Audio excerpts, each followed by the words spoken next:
Welcome to Excel 2010 Statistics video number 32. Hey, if you want to download this workbook, Excel 2010 Statistics Chapter 3, click on the link below the video. Hey, we're on the sheet Outlier. We got to talk about how to calculate whether something's an outlier. Now, we're going to look at two rules. Outlier just means a really big or really small value, right? If we had some outlier, we might choose to use something like the median to calculate an average instead of the mean. But we want to know a rule to determine whether we have an outlier or not. We're going to use the Z rule.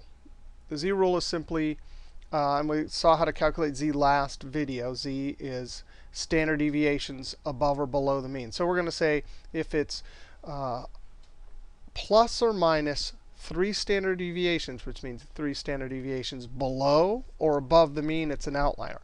So first we have to calculate our Z. Here's our numbers here. So equals, open parentheses, our particular value minus the mean. And I've already calculated the mean up here. We're going to lock that using the F4 key. Close parenthesis divided by our standard deviation. And lock that also. Control Enter. Now immediately it's sucking the format from there. So I'm going to go up to Home and then apply General, or the keyboard shortcut Control Shift tilde. That applies to General. And then I'm going to copy this down. Ooh, there's one right there. But if you have a huge data set, like I don't want to have to look through, right? So I'm simply going to do a formula that tells me false, it's not an outlier, or true, it is an outlier. Now this is an example of a logical formula. So I'm going to say equals, hey, is that right there, relative cell reference, is that greater than 3? Totally wrong. Equals, is this one greater than 3? Z, not the sales number. Now, there's a problem with this, right? Because 3 is a positive number. And we know Z can be below or above, right? But no problem. Let's just see what happens here. Actually, it works. But if we were to put, I'm just going to fake this one here and put -4. Uh-oh, that doesn't work. So I want a more robust formula. Well, what's true about -4 and 4? They're both 4 units above, away from 0, right? So I'm going to actually undo this. I'm going to come here and amend this. We can use absolute 0. Absolute 0 will say how far a number is away from 0. And that function is ABS, absolute 0. So absolute 0 of negative or positive, is it greater than 3? That will work all the way down. And let's test it right here. -4. Totally cool. So that works, the ABS function.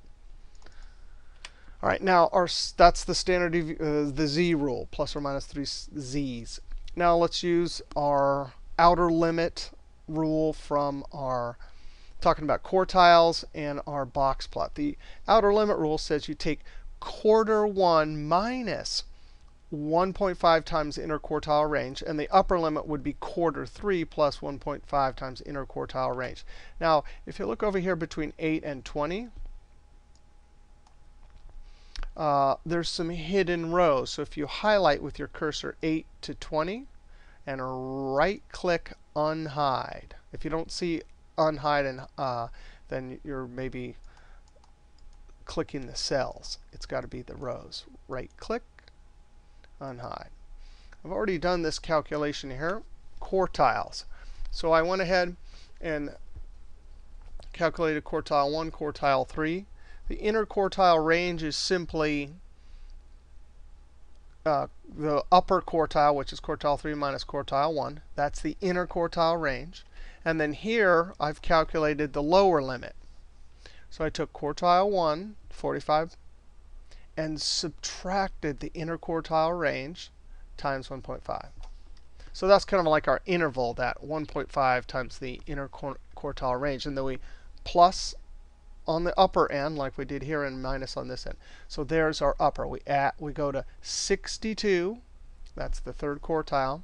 And we add that little extra bit there. So our limits will be 1950 and 8750. So let's calculate in two columns. We'll do the lower end and then the upper end. Well, here's our two values to compare. So I'm going to say equals, hey, is that value less than the lower? And I want to lock that at 4.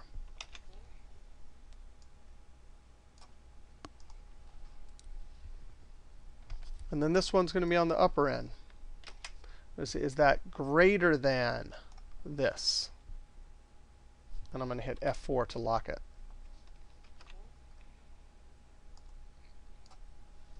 You know, I didn't check this one, did I? Yeah, OK, so that one worked. And so did that one.